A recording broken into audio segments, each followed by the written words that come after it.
You already know it's your boy J Tips, and you're now tuned into the Encore radio show.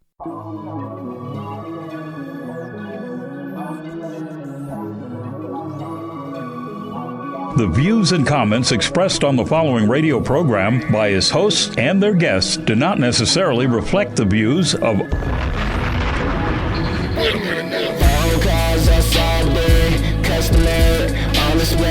passengers till I pass away. Lifestyles of the rich and fame. Waste the drugs in an ashtray. Smoking out in that cascade. Showing out in that ballet. These are lifestyles of the rich and fame. I'm trying to get a Bushini account. My alpha probably talking more than your rent is about. I'm spending money just to make it, we getting it out. But that's the hustle, nigga, guess I just figured it out. Gold on my neck, goals on my check, holes on my dick, foes on the net. Niggas think I rose from the dead. Put the pressure in, they fold under that. But for niggas only trying to join the code for the DAC, no flash. Doing shit that never was possible in the past. Better catch the wave.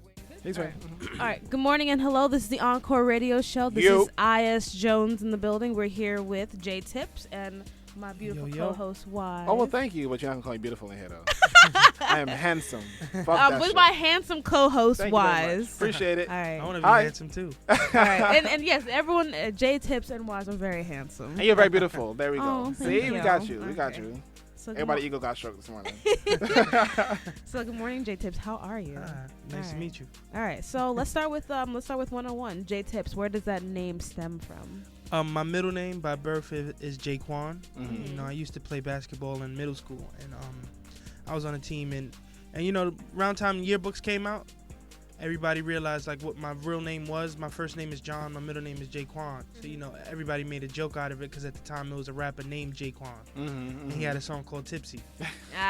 So everybody kind of was just calling me Tipsy for like a time period that, you know, when I started making music, it kind of just stuck a little bit. Yeah. And I just abbreviated everything.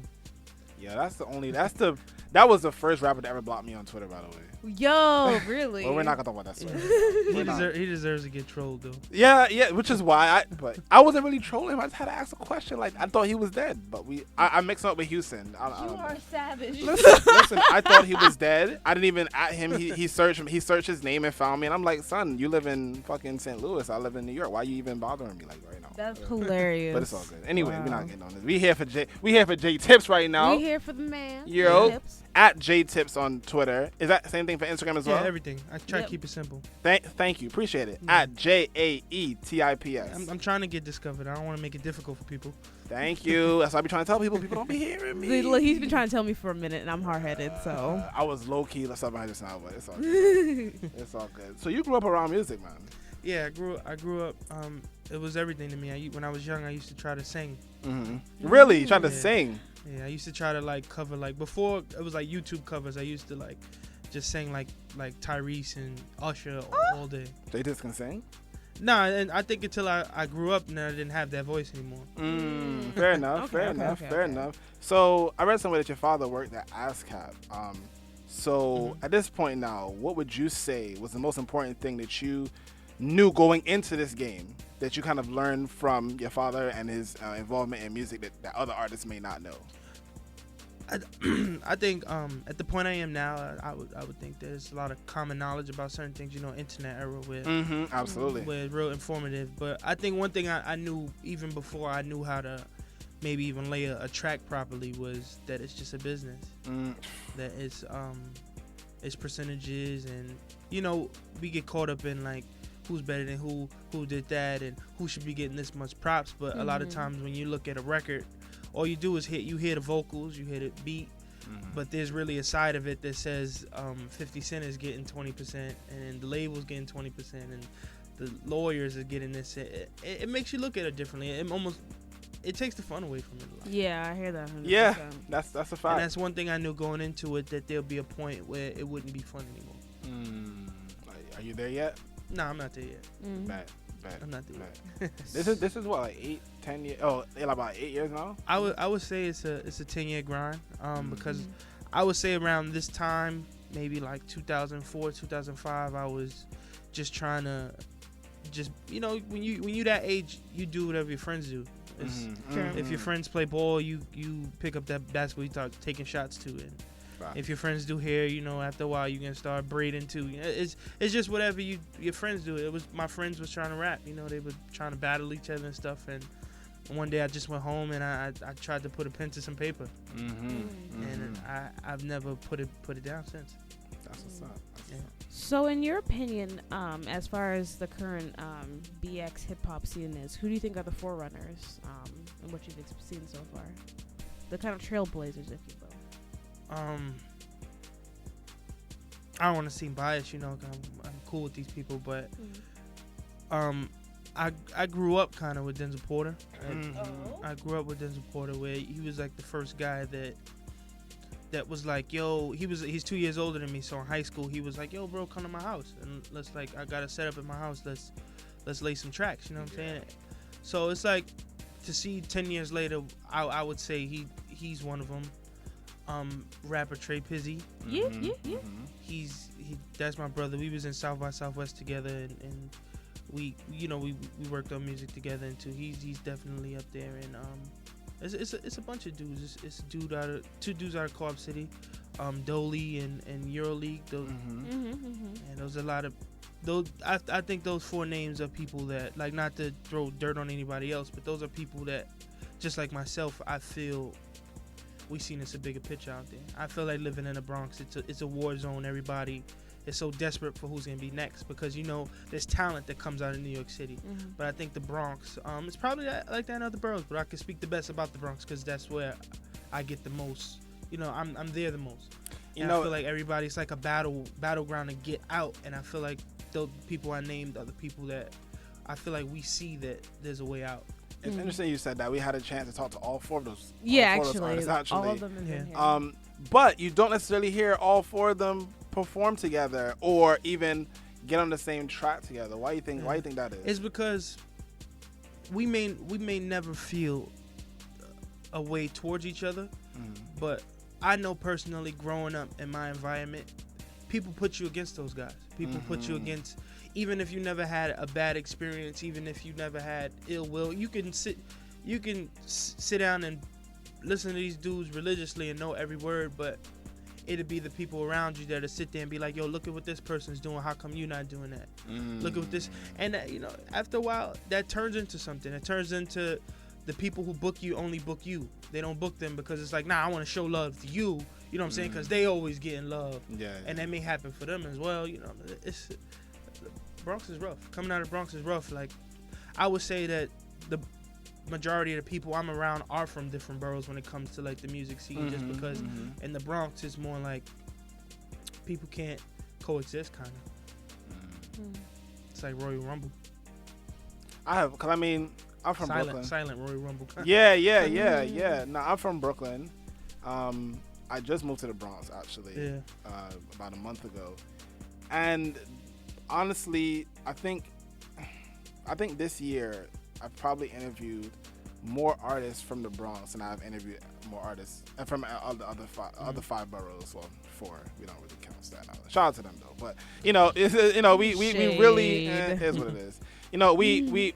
I like a lot of artists in the Bronx. I would wish a lot of artists in the Bronx would get on the same damn track together, because I feel, or not even get on the same track together, but just work together more, because I feel like that's where it's at right now, and that's not no shade to any of the other boroughs, but I think that is where it's at right now. I think that's where people are the most hungriest. That's why when I moved to the Bronx, being from Brooklyn, you obviously know that people from Brooklyn and people from the Bronx don't necessarily, merge that often, but I could tell you that I know that people in the Bronx are way more hungry than any of the other five boroughs in the city, because it's hard. It's hard. And now that I live there, I can actually see it. Like, it's hard out there, whatever. And there's so many entrepreneurs, and I mean, music business, so and that includes musicians as well. There are a lot of entrepreneurs out there.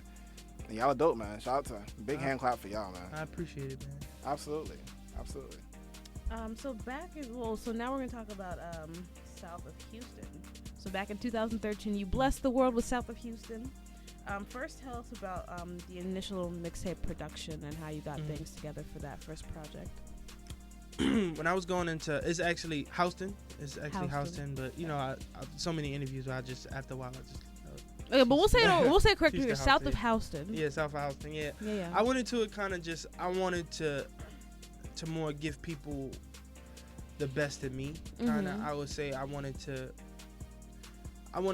show a side of me that was straight through. Like if you listen to any of my music, you hear me like try to go in depth about life experiences and things that I go through and stuff like that. And I wanted to really just build from the ground up. I wanted every sound to be exactly how I wanted it. Each producer really cut the track how I wanted it to be. Each song got mastered and mixed exactly how I wanted it to sound. So it was really like, to me, that's still my favorite project. It made me feel the most like satisfied to know that people received it well, and this is how I wanted it to be. Okay. So I recently just learned this story, but many people may know it already or may not know it. So can you tell everyone the story behind your single, Sold My Yeezys? Oh, Sold My Yeezys, yeah. The song Sold My Yeezys, it was the mixtape. Was it the mixtape before South of Houston? It was a couple, yeah, it was a couple tracks that, you know, I was just trying to get out there. You know, you get frustrated being an artist, and you know, inside of you feel like you're the best. Like whether you're doing a radio show or you're doing anything, you always feel like you're here and everybody else is there. Even if they getting more exposure, it's like, yo, but we're better than them. So I don't understand why that's happening. I got to a point where I was like, the only thing I can do is maybe give in and put my videos on WorldStar. You know what I'm saying? And that's another frustrating part, because as soon as you get your videos on WorldStar, then people start hitting you up like, yo, I'm proud of you. This is the same video that's on YouTube. This is the same video that was just on YouTube. I'm making this is what awakes everybody. And you know, it does come with the attention, because you know, a lot of people, they want to hit up the complexes and the big faders and everything in the world, but the average, I would say, listener, in all honesty, is not going there. I know personally, not the average listener, no. I know people just in the music industry go on most of the music, or people who really a fan of stuff like that go on stuff like that. But people go on WorldStar, you know what I'm saying? And I think at that point, the Sold My Yeezy track came from the depression I was going through of not getting the exposure. And I think in like hindsight, I just realized that I could have just kept pushing. But at the same time, I kind of like just more told to try to, you know, just twist it and make it sound cool. But the Yeezy part, my fault, I didn't get into that. But the thing about the Yeezys was, it was the Yeezy 2 had came out. It was June 9th, I believe, 2012. And I remember I had just got paid. I was working at Foot Locker. My check was about like $800. And I had asked my mom for like another $500 just for like security. You know what I'm saying? The store told me they're gonna have the Yeezys tomorrow. I'm gonna go, and they wanted $1,100. They wanted $1,100, and what? And I wanted them. You know what I'm saying? I'm like, damn, I'm gonna owe my mom's $300, and I'm not gonna have money for like another 3 weeks or 2 weeks. Because it's not, you know, you're gonna get paid again, but you're gonna be so broke that you're gonna probably owe people money. You're probably not gonna be like in the positive for like a month. So I got home, I looked at the shoe, and you know how much I wanted it more than anything. But I sat there and I made a decision for my career, and I sold it for about $1,800. Oh, okay, you flipped it. Wow. And I just put a video on WorldStar, and from then I guess that's when it just, you know, the people that walk by you every day that ask you, yo, you still working on music, or you still how's everything going? You know what I'm saying? How's everything? That's when they were proud of you. Yeah. I understand that. Experience though. So how important you think that decision was, not just for at that moment, but I mean even the story, like we're talking about years later now. I'm still asking you about the story anyway, you know. They always say your hustle, your grind is only as good as your sacrifice. Yeah. That's real, that's real, 100%. Like even if that was the best sacrifice, it was one. And you know, a lot of people are not able to put one side of their life away for the other. And you know, I've seen people, their budget for their music video goes all into their outfit, and then they try to throw $50 to $100 on their video. You know what I'm saying? It's like, what? Okay, it's kind of crazy. All right, bet. So you have a lot of hard tracks on South of Houston. Most notably your track Abortion. That was one that really like kind of got me. So I want to ask, how did you find the strength to talk about that stuff? Or was it hard for you, or was it easy? And then we're going to go into that as well. But yeah, I also thought it was interesting that for how delicate the situation was, the song went really hard. So I'm wondering, why did you choose that way, perhaps instead of a more like soft, more melodic beat to go with that? In all honesty, I've never. It's been kind of something I've been trying to work on, but I've never been able to just sit down and let me just write music because today is Thursday. There's a lot of times I just hear things and the motivation comes from it. Like, I remember just hearing that beat and just the story kind of just came to me. It started coming in. It started coming in ideas, and then it started coming in a few words, and then it started coming in a few like sequences. I was like writing kind of like the end of the song before I was writing the beginning of the song. It just started all coming together. I remember only writing like 4 lines. The beat was like 5 minutes long, and I remember I hit up the producer and I asked him, can he make it a little bit longer? I remember it just kept coming in different ways, just the inspiration from it. And you know, like you said, it was a rough situation, and I feel like just like a lot of people, sometimes when you just jot things down, recording music is just a way for me to jot things down. And sometimes it comes from so deep inside. I've recorded songs off of just feeling like I had an idea, and listening back to it, it's explaining what I'm going through better than I can tell you what I'm going through. And that was that particular situation as well. Okay. So you have a lot of different producers on this first track, most notably Big Bang's Diz. Is that how you say it? Diz, yeah. Okay. Was he actually in the booth with you when you were producing? No. He's somebody that we work very well with. I sent him like some songs that I may hear, like some shit I mean like Shazam or something, and then I'll just send it to him, and a couple days I'll just send it right back. And most of the time, I say like 80% of the time, it's kind of like the same exact way I wanted it. So I've been working with him for a while, just because it's just solid work. It works as hard as me, I feel like. He made a transition though from what was it, Get Light Music? Yeah, that's where I met him. I was recording at Denzel Porter Studio, and it was another artist performing there, and like Diz was like his cousin or something like that. So I was like, yo, let me get your number. And And we just been working, and that was like 2007. How many times do you make a connection where it's just like so random, but then that person becomes almost? I think any relationship I have, that's how it happened. Okay. When you try to, I haven't had much luck walking up on someone and introducing myself, and we become friends from there. Yeah, me neither. Same. That's pretty much my whole dating life, actually. Yeah. Most of the time, it's weird circumstances that you get that bond with. Like I may be extra cool with, like my I may turn into best friends with my director's friend. Like it may be like real weird. That's like coworkers and stuff like that become like your best friend. Facts, yeah. One of my coworkers actually is a pretty good friend of mine. He actually listens to the podcast. Shout out to my boy Derek. What's good, fam? Anyway. Anyway, so your image is important. You talk a lot about your clothes, sneakers, obviously, and you have a beard now, and beards are big.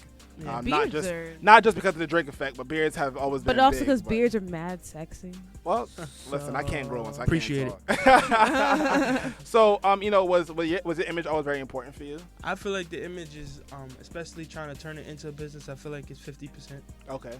I feel like the music is only half of it. And I think that's just off of me being a fan of the music. I feel like there's people who, judge. They do judge the book. They do judge the book by the cover. You know what I'm saying? And True. And I know you get in this industry and they try to mold you. So I feel like if I have my own look and stuff like that, and I stick with it, it's gonna work for me. Fair enough. Fair enough. So I'm gonna quote you, and I'm not really good at doing bars or whatnot. I'll try. But tired of selling kicks when all my niggas selling bricks. In the previous interview, you were quoted saying that my style is different. My style is similar, to Kanye's, because I'm street smart and coming from the streets, but I'm not gangster. Yeah. So you push a message basically that you don't have to come from poverty basically to make good music, right? So most people aren't always forthcoming about not being a street dude. Why was it early? Why was it so important to express that early for you? I don't know. I had a transition where I think it was when because I used to rap really rough, like, you know, bust this gun, shoot this shit up, you know, and I went away to college. Brief little bid in community college upstate, and you know, I just realized it was a big world. I realized that the people that it was, you know, I didn't have to be like that. Like, so you expanded your worldview. You around a bunch of people. Just, I don't know these people my whole life, but they're just like the people from my neighborhood. And then you start to realize that just like the people from my neighborhood, we're not like, you know, we're not similar. And it's a lot of people. I was just watching a Vince Staples interview, and he said that he was like, the year, I think he was 13 years old. He was like, you grow up with people, and it's almost like you guys are forced to be friends. And when you get like 13, you start to realize how much different you are. Like, and now you guys don't kick it no more. Now you don't see each other anymore. Now you don't walk down the same streets anymore. And I felt like when I went to school, it was like that. It was kind of like I realized when I came back home how much different I was than anybody. And that's exactly what happened to me when I went to college and came back. Everything was different. Everything was so different. That happened to me a couple of times, actually. You know, I moved and I hopped from state to state for a while. And it becomes different. It becomes very different, matter of fact, because when you do come back, you have a worldview of things. Yeah, you and do. Not just a worldview, but you have a different you have a view from a different perspective. And not everyone had a perspective, and they don't necessarily care to figure out how you got there. So it's kind of just like, so that happened to me at 13, 18, and 23. So it's so crazy. Like I was the ciphers in the park. I put out a video in 2008. I was like my senior year in high school, and it was called "I'm from White Plains Road," and it was like, this is like early YouTube. It was like 40,000 views. It was up there. You know what I'm saying? I remember walking down the street in my neighborhood, and I'm still a kid, and people's mom is like, "Hey, you the guy from the video," and all this type. Like, it was like even little kids was like, "Yo, that's J Tips. That's J Tips." And this is way before any of the internet stuff. This is way before anything that I would say is an accomplishment. And I say what I went through when I realized that it was much more out there for me. I think in 2015, I may have lost my neighborhood altogether. I think if I made it tomorrow, people would be like, why him? I'd be like, people would be like, he's not real. Or just like we were just talking about Diz, the dude Diz, he put up a post on Facebook, no lie, like 3 days ago, was like, who is the best rapper like uptown in the Bronx, like the North Bronx? And it was like 150 comments, and I didn't get tagged once. Yeah. And you know, maybe I'm a different crowd. Maybe people just tagging their friends, but you know, I come from a rough neighborhood. You know what I'm saying?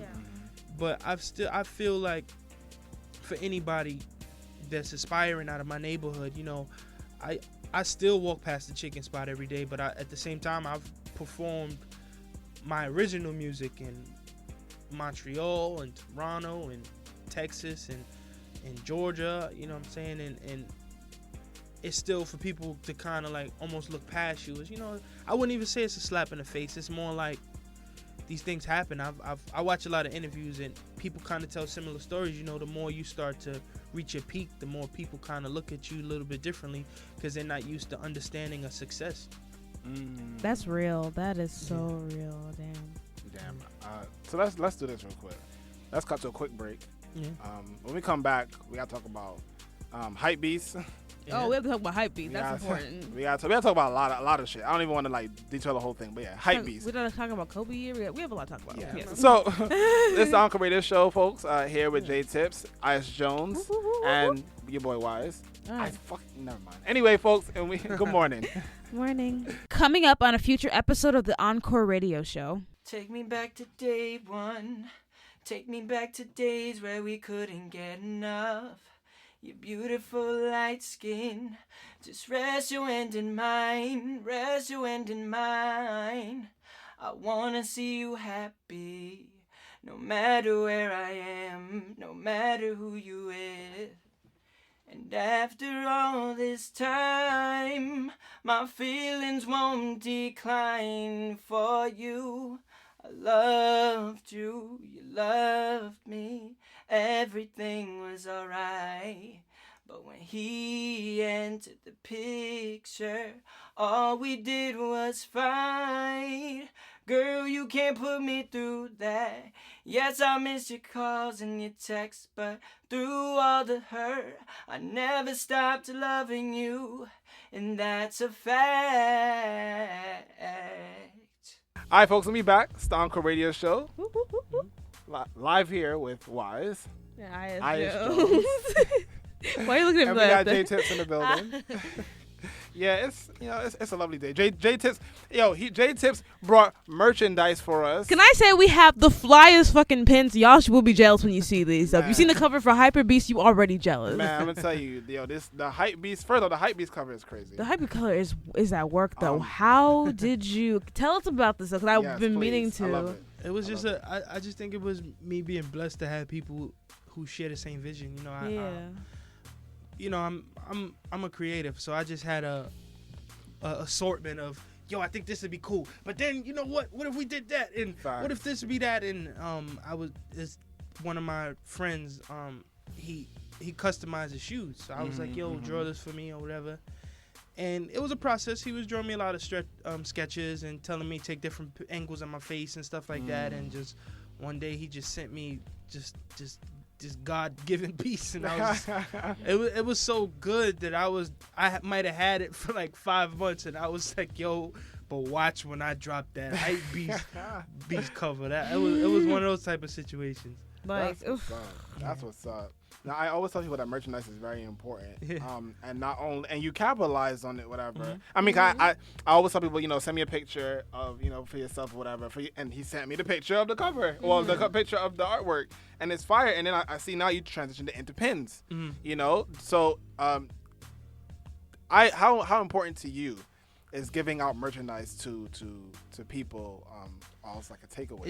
I think it's everything. I think I got that from going to shows, and you had such a good time at a show, you took the post off the wall. That's me though. I be doing shit like that. You know what I'm saying? Like if they was giving out shit, it's just like they could have been giving out wristbands or something, and it don't even have to go with the artist, but because you're in this environment and you're having such a great time, you're like, give me one, give me this towel, give me this shirt. You giving out shirts? Let me get a shirt. So I felt like if you're gonna give people that same feeling with your music, because you never know. I'm never gonna have a shock value listening to myself, but I'm not, and I'll never. That's one thing I never ever experience in life is the way I made you feel first time you heard me. You know what I'm saying? And giving people something to go home with is important. You know what I'm saying? Because we live in a day and age where people could like you one minute and they could hate you the next. Just giving people something to appreciate you a little bit more. I appreciate that so much because people that is right. We're in a day and age of the people's feelings about you will flip very quickly. No matter whatever the fuck you did for them. But anyway, before I get off, especially on Twitter. Before I start going on my own little rant. Anyway, so Hype Beast is your most recent project. Yeah, it dropped about a year ago now at this point. December 1st. Yeah. So about a year. So we already talked about the cover artwork because that was the number one thing on my list. How much more do you think that artwork sold the project to people who have never heard you before? I feel like it sold it probably. It was one of those world star situations. I think it made people proud of you. Like, yo, bro, you got it. You went in your bag on that one, and it's just the artwork. I feel like you got a shit presentation. I'm real big on stuff like that. Like when you go on like Netflix and HBO, not HBO Go, like Showtime or even Blockbuster, whatever. You know what I'm saying? It's not that's not around no more. Those movies that you never seen before, that artwork is everything to you. You like, yo, I want to check this out. And it got to be like that with music. I feel music has so many unwritten rules. And you got to sit there and you got to just think and compare shit to other shit. What makes companies successful? Like logos. What makes companies like thrive? You know what I'm saying? Like just the way the product is set up. Yeah. So you got to look at your music like that. Like you want it to pop on people. What's gonna pop? Like you can't just sit there and put out a mixtape cover and have one word. Like you're not Kendrick Lamar. You can't you can't sit there and think the world is gonna pick up on you just because you scribbled a line on your cover and say, yo, go download this now on thatpiff.com. You know what I'm saying? You gotta sit there and you gotta sell it. So it's been many years for you now. We talked about that earlier. It's been about 8 or so. So many interviews, many new faces, many different handshakes and whatnot. Did it start to seem repetitive? It starts to turn into a job. I'll agree. It's kind of like it turns into,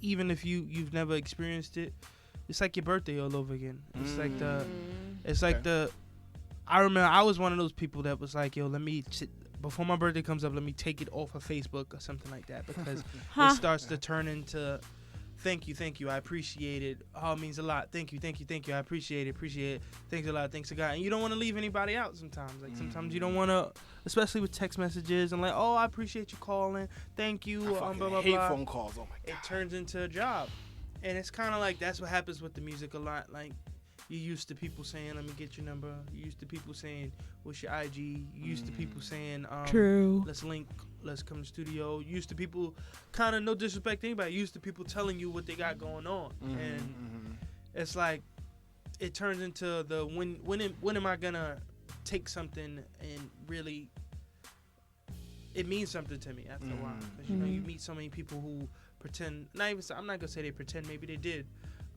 Who at the moment want to do so much for you, and then it just falls through. Like, I've met dudes who I would know exactly who they are, and they're like, yo, bro, I would love to holler at you. I would love to sit down and make things work. When you just gotta take it all at like face value, and you just gotta believe it when it happens. You know what I'm saying? Like I don't want to get into depth with the story, but I had got some shoes for DJ Envy, and he was like, yo, I want to meet up with you this week. I want to talk about what you got going on. You got this man some shoes? Yeah, he was like, I know you make music. Let's like talk about it. And after he got the shoes, like, he deleted the DM and everything. And that's bitch made. Like, it was kind of like, it was something where I got the screenshot, so you could delete it all you want. But it was, I sent it to everybody. I was like, yo, bro, things are really like looking up. You know what I'm saying? Yeah. It's a big move. Breakfast Club right now is pretty up there when it comes to the online radio and stuff like that. And you know what I'm saying? It's like it didn't. You got this man some shoes, and he front like he don't know you now. What? You know what it is? That's so ugly. I'm sorry. I've gotten through. This is my 4th year doing this now, right? And what you talked about, the business side of things, and it's starting to not be fun.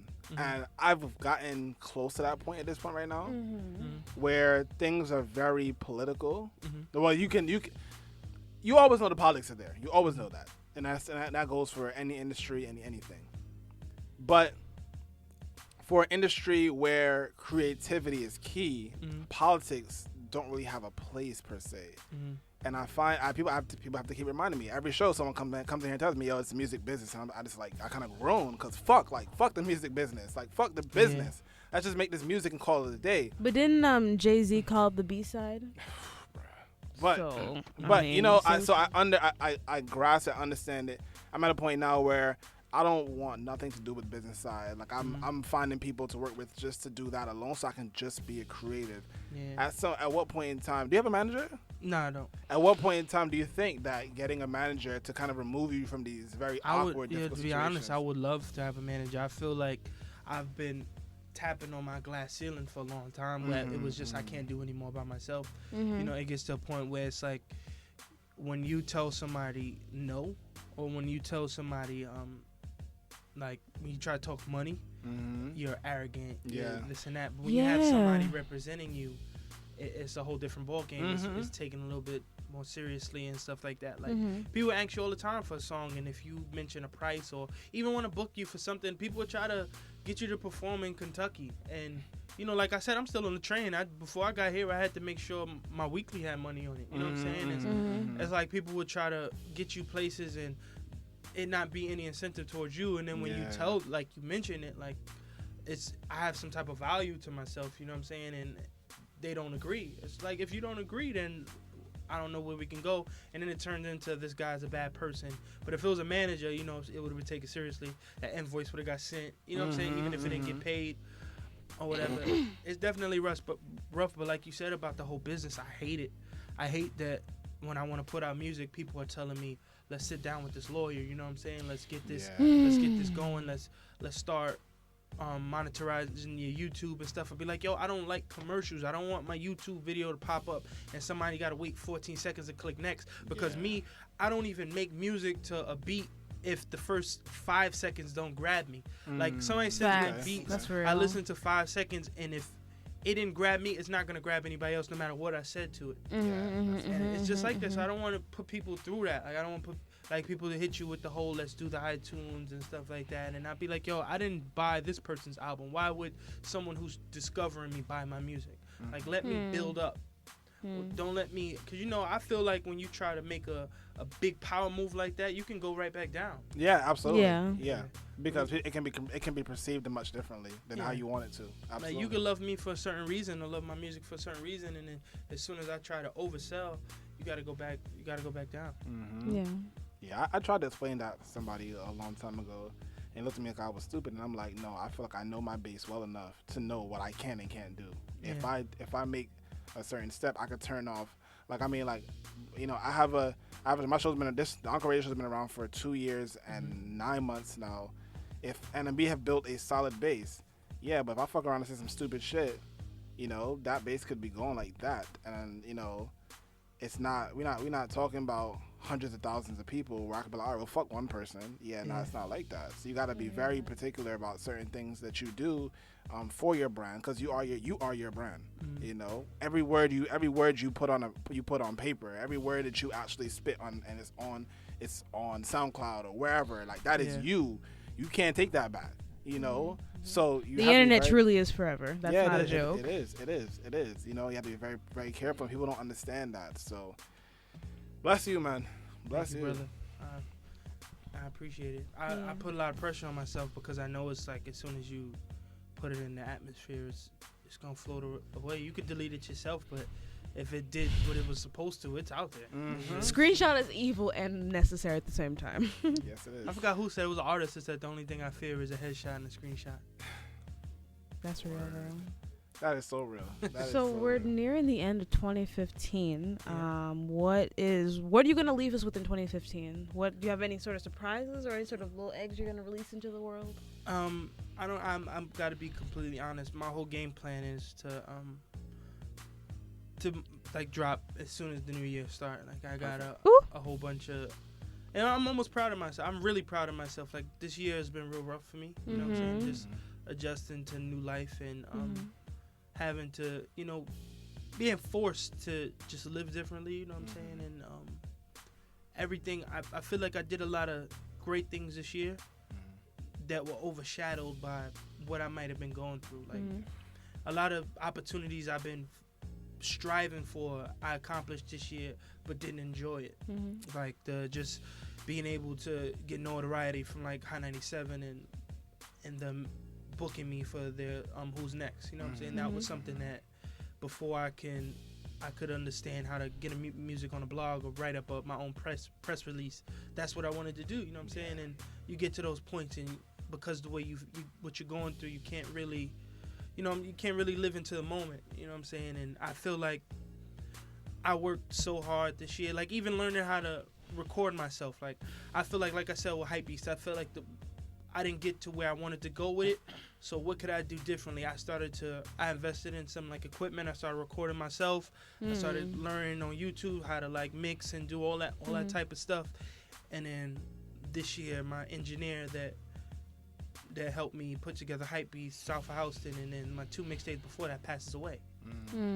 So it was more like it was something that told me it was time for you to grab the wheel. You know what I'm saying? And for me, only a year after I put out the last project, for me to around a year again, ready to unleash a new wave of stuff. I'm pretty excited. Yeah. That's what's up. Yeah. That's what's up. I can relate a lot. I can relate a lot. It's like big glad you said it. Weight on your shoulders, man. Yes, it is. Yes, it is. That 900-pound gorilla doesn't necessarily go anywhere. Well, I feel about my first manuscript right now, actually. even as you get an accomplishment, another fucking gorilla hops on your back. For real though, like the work never stops though. Like hustles never stop grinding. Never. Anyway, But we want to thank you for coming to the Encore I appreciate Radio Show. it. It's my pleasure. Thank you so much. Man, it's our pleasure, honestly. we really do appreciate it. J Tips, folks, at JAETIPS. That's Twitter, Instagram, Facebook as well. Yeah, everything. Yeah, Matt, folks, make sure you guys check him out. We're gonna throw some stuff on for you guys after the end of the podcast. You hear a little something. Jay just will probably bless us with some music or whatnot, and we'll go from there, man. So thank you for coming, and thank you all for so listening. much again. We got some people out here in the studio. Thank everybody here for coming through as well. Anyway, folks, it's the Encore Radio Show at Encore Radio Show on Twitter, Instagram, and Facebook. At Encore, www.encoreradioshow.com. Yo, Google us, motherfucker. Yeah, Google us. I mean, if you just Google I.S. Jones, I.S.Jones. I'm on Twitter, I.S. Jones Poetry. Apparently I'm on Instagram too, or something. Or something. At Aurorian Shire, ARURIANSHIRE. You can follow me on all of those platforms. Find me on Facebook too, I.S. Jones Poetry, for all of my work, and with Encore Radio Show. Yeah. And listen, let me tell you something. Oh, here we go. Okay? Here we go. If people can figure out how to fucking pronounce Dirk Nowitzki, they can fucking say Aurorian Shire. Okay. And they can say I.S. you. motherfucking Jones. We can get this shit together, all right? All right, thank you. You're my favorite. You're very wise. welcome. Thank you very much. I tried. Like I said, folks, Encore Radio Show, the Encore Radio Show. Don't forget the fucking the. Google us. We out here. Hip Hop Podcast, Hip Hop Lives. Good morning. Morning.